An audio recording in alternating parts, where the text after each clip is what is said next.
Agar sizning nomingizda uy, kvartira, yer uchastkasi, do'kon, ofis yoki ijaraga berilayotgan biror ko'chmas mulk bo'lsa, bu video siz uchun juda muhim. 2026 yilda ko'chmas mulk egalari uchun tartiblar ancha jiddiylashadi. Kadastr, soliq, ijara, noqonuniy qurilish, meros ulushli mulk va kommunal majburiyatlar bo'yicha e'tiborsizlik endi qimmatga tushishi mumkin. Men bugun sizga oddiy tilda amaliy misollar bilan aynan nimalarga tayyor turish kerakligini tushuntirib beraman. Videoni hoziroq like qiling. Kanalga obuna bo'ling, chunki bunday ma'lumotlardan bilgan odam pulini, vaqtini va mulkini asrab qoladi. Avval ko'p odamlar ko'chmas mulkka shunday qarardi. Uy mening nomimda bo'lsa bo'ldi, kadastr bor bo'lsa bo'ldi, soliq kelganda to'layman. Ijara bersam ham og'zaki kelishib olaman. Balkon yopib olsam yoki hovliga qo'shimcha xona qursam, keyin bir kun rasmiylashtirarman. Ya'ni amaliyotda ko'p ishlar keyin ko'ramiz degan tamoyil bilan yurardi. Lekin 2026 yilga kelib davlat tizimlari raqamlashtirilgan. Kadastr, soliq, notarius, bank, kommunal tashkilotlar va mahalliy hokimiyat ma'lumotlari o'zaro bog'lanib borayotgani sababli yashirin yoki tartibsiz holatlar ko'proq ko'rinadigan bo'ladi. Masalan, mulk egasi uyini ijaraga bergan. Lekin ijara shartnomasini ro'yxatdan o'tkazmagan bo'lsa, soliq organi buni kommunal sarf, ro'yxatda yashovchilar soni, bank o'tkazmalari yoki e'lon platformalaridagi ma'lumotlar orqali aniqlashi mumkin. Hovlida ruxsatsiz qo'shimcha bino qurilgan bo'lsa, kadastr xaritasi, aerokosmik suratlar yoki joyga chiqib o'rganish orqali farq aniqlanadi. Eng katta o'zgarish shundaki, ko'chmas mulk endi shunchaki mening uyim emas, balki davlat reyestrida aniq maydoni, aniq egasi, aniq qiymati, aniq soliq majburiyati va aniq foydalanish turi bor obyekt sifatida ko'riladi. Agar hujjatda 1 kvadrat metr deb turgan uy amalda 1000 kvadrat metr bo'lib ketgan bo'lsa, bu farq muammo tug'diradi. Agar kvartira turar joy sifatida rasmiylashtirilgan bo'lsa-yu, amalda ofis, salon yoki ombor sifatida ishlatilayotgan bo'lsa, bu ham alohida masala bo'ladi. Birinchi muhim masala kadastr hujjatlarining dolzarbligi. 2026 yilda ko'chmas mulk egasi uchun eng xavfli holatlardan biri bu kadastr hujjati bilan real holatning mos kelmasligi. Men buni juda ko'p uchrataman. Odam 11 yil oldin hovli sotib olgan, o'sha paytda 4 xonali uy bo'lgan. Keyin 2 ta xona qo'shgan, oshxona qurgan, garajni kengaytirgan, hovlining bir qismini yopib olgan. Lekin kadastr pasportida hamon eski maydon turibdi. Egasi o'ylaydi, men hech kimga zarar qilmayapman-ku. Ammo muammo shundaki, soliq, baholash, ipoteka, meros, sotish va sud jarayonlarida faqat hujjatdagi ma'lumot asos bo'ladi. Masalan, sizning kadastr hujjatingizda uy 9000 kvadrat metr ko'rsatilgan. Amalda esa 1 kvadrat metr. Siz uyni sotmoqchisiz. Xaridor bank krediti orqali olmoqchi. Bank baholovchi yuboradi. Baholovchi real maydon bilan hujjatdagi maydon emasligini ko'radi. Natijada bank kredit ajratishni kechiktiradi yoki rad etadi. Siz xaridorni yo'qotasiz. Yoki meros bo'linayotganda bir farzand hujjatda bunday maydon yo'q deydi. Boshqasi bu qismni otam qurgan deydi. Natijada oilaviy nizo sudga chiqadi. Ikkinchi masala mol mulk solig'i va yer solig'i bo'yicha intizom.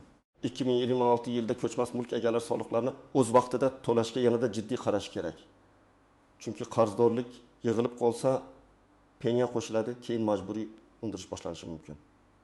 Odamlar ko'pincha mol mulk solig'i katta pul emas deb e'tibor bermaydi. Lekin bir necha yil davomida to'lanmagan soliq, penya va boshqa xarajatlar qo'shilsa, sezilarli summaga aylanadi. Oddiy misol. Sizda Toshkentda kvartira bor, yana viloyatda ota-onadan qolgan hovli ham sizning nomingizda. Siz kvartira bo'yicha soliq xabarnomasini ko'rasiz va to'laysiz, lekin viloyatdagi hovli bo'yicha soliqni unutib qo'yasiz. 3-4 yil o'tgach qarzdorlik chiqadi. Agar siz mulkni sotmoqchi bo'lsangiz, notarial bitim oldidan qarzdorlikni yopishga to'g'ri keladi. Xaridor tayyor, narx kelishilgan. Lekin siz soliq qarzini topib to'lash bilan ovora bo'lib qolasiz. Ba'zan shunday kechishlar sabab bitim buziladi. 3-masala ijara shartnomasi. 2026 yilda eng ko'p e'tibor qaratiladigan yo'nalishlardan biri yashirin ijara bo'ladi. Agar siz kvartira, uy, do'kon yoki ofisni ijaraga bersangiz, og'zaki kelishuv sizni himoya qilmaydi. Ijarachi yaxshi odam. Tanishimning tanishi degan gap huquqiy kafolat emas. Shartnoma bo'lmasa, siz ijara haqini undira olmaysiz. Zarar yetkazilsa isbotlash qiyin bo'ladi. Soliq tomonidan ham savollar tug'iladi. Masalan, Siz kvartirani oyga $400 ijaraga berdingiz. Ijarachi 3 oy yaxshi to'ladi. Keyin kechiktira boshladi. Ketayotganda mebelni sindirdi, devorlarni buzdi, kommunal qarz qoldirdi. Sizda yozma shartnoma yo'q, dalolatnoma yo'q. Boshlang'ich holat bo'yicha rasm yo'q. Bunday vaziyatda sizning talabingiz ko'proq og'zaki da'voga o'xshab qoladi. Agar ijara shartnomasi rasmiy bo'lganda, unda to'lov muddati, depozit, zarar uchun javobgarlik, kommunal to'lovlar kimga tegishli ekani aniq yozilgan bo'lardi. 4-masala mulkdan foydalanish maqsadi. Turar joyni noturar joy sifatida ishlatish yoki aksincha holatlar alohida tekshirilishi mumkin. Agar kvartirada kichik tikuv sexi, go'zallik saloni, o'quv markazi yoki ombor faoliyat yuritayotgan bo'lsa, bu qo'shnilar uchun shovqin, kirib chiqish, xavfsizlik va kommunal yuklama masalasini keltirib chiqaradi. Shuning uchun mulk egasi bu mening kvartiram, nima xohlasam qilaman deya olmaydi.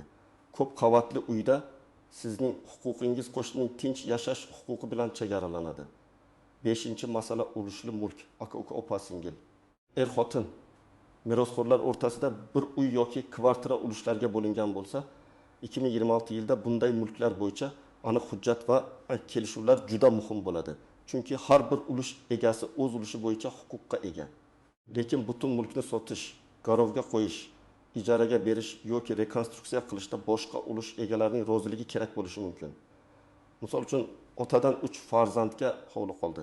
Kadastrda uchalasining ulushi bor. Katta farzand hovlida yashaydi, kichiklari boshqa joyda. Katta farzand hovlining bir qismini buzib yangi uy qurmoqchi.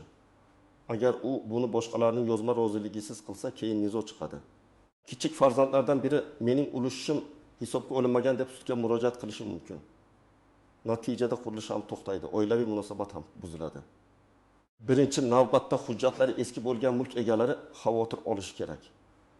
Agar sizning kadastr hujjatingiz 10-15 yil oldin olingan bo'lsa va shu vaqt ichida uyda o'zgarishlar qilingan bo'lsa, albatta tekshiring. Hovliga qo'shimcha xona, ayvon, 2-qavat, garaj, ombor, do'koncha qurilganmi, balkon yopilganmi, devor surilganmi, yer maydoni amalda hujjatdagidan boshqachami? Bularning hammasi muhim. Ikkinchi navbatda ijaraga beruvchilar. Ayniqsa bir nechta kvartirasi bor, kunlik ijara qiladigan talabalar yoki ishchilarga xona beradigan, do'kon va ofis ijaraga beradiganlar. Siz uchun eng to'g'ri yo'l shartnomani rasmiy qilish, to'lovlarni imkon qadar bank orqali olish va soliq majburiyatlarini oldindan hisoblash. 3-navbatda meros mulkiga ega bo'lganlar. Ko'p oilalarda ota-onadan qolgan uy yillar davomida rasmiy bo'linmaydi. Hammamiz rozi bo'lib yuribmiz deyiladi. Lekin bir merosxo'r vafot etsa, uning farzandlari kiradi yoki kimdir qarzga botib o'z ulushini talab qiladi. Shunda eski og'zaki kelishuvlar ishlamay qoladi. 2026 yilda mulk bilan bog'liq bitimlar aniq reyestr ma'lumotlarga tayangan sari meros masalasini cho'zish yanada xavfli bo'ladi. 4-navbat ko'p qavatli uy egalari. Kvartira egasi faqat o'z xonadoniga emas, balki umumiy mulkka ham bog'liq. Tom, potval, lift, kirish yo'lagi, kommunikatsiyalar, tashqi devorlar. Agar uyda boshqaruv kompaniyasi yoki shirkat bo'lsa, majburiy badallar. Ta'mirlash xarajatlari umumiy qarorlar bo'yicha mas'uliyat bor. Men 1-qavatda yashayman, lift uchun to'lamayman yoki tom menga tegishli emas degan yondashuv ko'p holatda to'g'ri kelmaydi. Chunki umumiy mulk hamma egalar manfaatiga xizmat qiladi. Agar sizning mulkingiz kadastrda to'g'ri ro'yxatdan o'tgan bo'lsa, maydon va foydalanish turi mos bo'lsa, soliq qarzingiz bo'lmasa, ijaraga bersangiz, shartnoma tuzsangiz, qo'shimcha qurilish qilmagan bo'lsangiz yoki hammasini qonuniy rasmiylashtirgan bo'lsangiz, siz uchun katta xavf yo'q. Lekin baribir profilaktik tekshiruv kerak. Chunki ba'zan xato egadan emas, tizimdagi eski ma'lumotdan kelib chiqadi. Masalan, kadastrda manzil noto'g'ri yozilgan, yer maydoni eski birlikda kiritilgan, mulk egasining pasport ma'lumotlari yangilanmagan, ulush foizlari noto'g'ri ko'rsatilgan bo'lishi mumkin. Birinchi nozik jihat, kichik o'zgarish ham hujjatda talab qilishi mumkin. Ko'pchilik faqat katta uy qurilsa ruxsat kerak deb o'ylaydi. Aslida ayrim holatlarda balkon, kirish eshigi, fasad, yuk ko'taruvchi devor, tom qo'shimcha sanuzel yoki isitish tizimiga o'zgartirish ham muhim bo'lishi mumkin. Ayniqsa ko'p qavatli uyda yuk ko'taruvchi devorga tegish juda xavfli. Bu faqat sizning kvartirangiz masalasi emas, butun bino xavfsizligi masalasi. Ikkinchi nozik jihat, kommunal qarz va mulk huquqi alohida masala bo'lsa ham, amaliyotda bitimga ta'sir qiladi. Siz uyni sotayotganda gaz, elektr, suv, chiqindi boshqaruv kompaniyasi bo'yicha qarzdorlik chiqsa, xaridor odatda bitimni to'xtatadi yoki narxni tushirishni talab qiladi. Shuning uchun qarz keyin yopiladi degan gap ko'p xaridorga yoqmaydi. 3-nozik jihat. Ijara daromadi rasmiy ko'rinmasa ham, xarajatlar rasmiy ko'rinishi mumkin. Masalan, siz kvartirani ijaraga berdingiz, ijarachi har oy kartangizga bir xil summa tashlaydi. Izohga ijara deb yozmasa ham. Muntazam tushum savol tug'dirishi mumkin. Yoki siz kunlik ijarani internetda e'lon qilib yuribsiz, fotosuratlar, manzil, telefon raqam ko'rinib turibdi. Keyin men ijaraga bermaganman deyish ishonchli bo'lmaydi. 4-nozik jihat. Mulkni yaqin qarindosh nomiga o'tkazish ham har doim muammoni hal qilmaydi. Ba'zi odamlar soliq, qarz yoki nizo bo'lsa, uyni farzandining nomiga o'tkazib qo'yishni o'ylaydi. Lekin bunday bitimlar ham qonuniy oqibatlarga ega. Agar qarz mavjud bo'lsa, kreditorlar ayrim hollarda bitimni shubhali deb ko'tarishi mumkin. Bundan tashqari, mulkni farzand nomiga o'tkazganingizdan keyin u endi sizniki emas, farzandingizning mulki bo'ladi. Oilaviy ishonch yaxshi, lekin huquqiy oqibatni ham unutmaslik kerak. 5-nozik jihat yer uchastkasining chegarasi.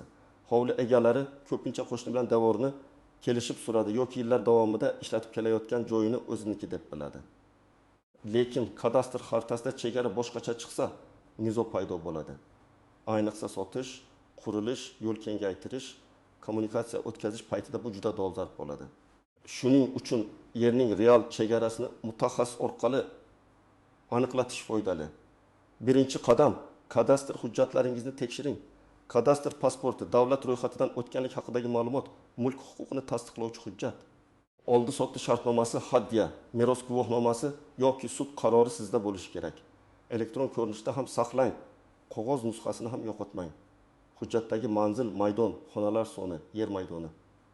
Egalar ro'yxati va ulushlarni real holat bilan solishtiring. Ikkinchi qadam, soliq qarzdorligini tekshiring. Soliq ilovasi. Shaxsiy kabinet yoki tuman soliq inspeksiyasi orqali mol-mulk solig'i va yer solig'i bo'yicha qarzdorlik bormi yo'qmi aniqlang. Agar qarz chiqsa, uni darhol to'lang yoki hisob-kitobda xato bo'lsa, ariza bilan murojaat qiling. Arizada mulk manzili, kadastr raqami, pasport yoki ID ma'lumotlari, telefon raqam va e'tirozingizni aniq yozing. To'lov qilgan bo'lsangiz, kvitansiyani ilova qiling. 3-qadam, agar ijaraga bersangiz, shartnoma tuzing. Shartnomada mulk manzili, ijarachi ma'lumotlari, ijara muddati, oylik to'lov, depozit, kommunal to'lovlar, ta'minlash mas'uliyati, muddatidan oldin chiqish sharti, zarar yetkazilsa qoplash tartibi aniq yozilsin. Kvartirani topshirayotganda dalolatnoma tuzing. Mebel, texnika, hisoblagich ko'rsatkichlari, devor va pol holati, kalitlar soni yozilsin. Telefon bilan video qilib saqlab qo'ying. Bu ishonchsizlik emas, bu normal huquqiy madaniyat. 4-qadam, qo'shimcha qurilishlarni rasmiylashtirish imkoniyatini o'rganing. Agar hovlida yoki binoda hujjatda yo'q qurilish bo'lsa, o'zboshimchalik bilan yana davom ettirmang. Avval kadastr organi, arxitektura bo'limi yoki vakolatli mutaxassisga murojaat qiling. Qaysi hujjatlar kerakligini so'rang.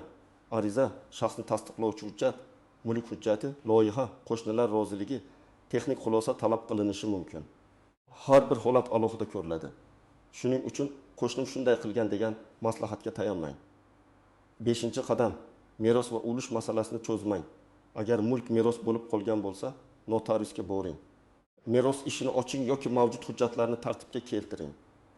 Ulush egalari o'rtasida kelishuv bo'lsa, uni yozma rasmiylashtiring. Kim yashaydi, kim ta'mir qiladi, kim soliq to'laydi, sotilsa pul qanday bo'linadi? Ijaraga berilsa daromad qanday taqsimlanadi? Bularning hammasi oldindan yozilsa, keyingi nizolar kamayadi. 6-qadam, kommunal hisoblarni tozalang. Elektr, gaz, suv, issiqlik, chiqindi, boshqaruv kompaniyasi yoki shirkat bo'yicha qarzdorlikni tekshiring. Hisoblagich raqamlarini rasmga oling. Eski to'lov kvitansiyalarini saqlang. Agar siz uyni sotmoqchi bo'lsangiz, xaridorga qarzsizlik bo'yicha ma'lumotlarni ko'rsatishingiz bitimni tezlashtiradi. 7-qadam. Mulk bilan bog'liq har qanday kelishuvni yozma qiling. Hatto qarindosh bo'lsa ham. Akam bilan gaplashib oldik, ukam rozi. Xotinim biladi. Qo'shnim qarshi emas degan gaplar keyin isbot bo'lmay qolishi mumkin. rozilik kerak bo'lsa, notarial yoki kamida yozma shaklda oling. Ayniqsa ulushli mulk, qo'shni devori umumiy yo'lak. Kirish-chiqish yo'li va ijara masalalarida bu juda muhim. 8-qadam. Hujjatlardagi xatolarni tuzatishni kechiktirmang. Ism, familiya xato yozilgan, pasport seriyasi eski, manzil o'zgargan, kadastr raqami noto'g'ri. Maydon mos emas. Bularni bitim kuni emas, hozirdan hal qiling. Chunki notarius oldida yoki bank jarayonida bitta kichik xato ham bir necha haftalik kechikishga olib keladi. 2026 yilda ko'chmas mulk egalari uchun asosiy qoida bitta. Mulkingiz hujjatda qanday ko'rsatilgan bo'lsa, amalda ham shunga mos bo'lishi kerak. Soliqni vaqtida to'lash, ijarani rasmiylashtirish, noqonuniy qurilishdan qochish. Meros va ulush masalasini tartibga solish, kommunal qarzlarni nazorat qilish endi shunchaki tavsiya emas, balki o'zingizni himoya qilish usuli. Men sizga maslahat beraman, bugun kechiktirmang. Hujjatlaringizni bir papkaga yig'ing. Kadastr va soliq ma'lumotlarini tekshiring. Agar savol bo'lsa, mutaxassisga murojaat qiling. Muammo chiqqandan keyin yugurgandan ko'ra, oldindan tartibga keltirish ancha arzon va oson. Sizning mulkingiz bo'yicha eng katta xavotiringiz nima? Kadastrmi, soliqmi, ijarami yoki meros masalasimi? Fikringizni izohlarda yozing. Video foydali bo'lgan bo'lsa, like bosing. Kanalga obuna bo'ling va yaqinlaringizga ham yuboring. Chunki ko'chmas mulkdagi bitta xato butun oilaning puliga, vaqtiga va asabiga ta'sir qilishi mumkin.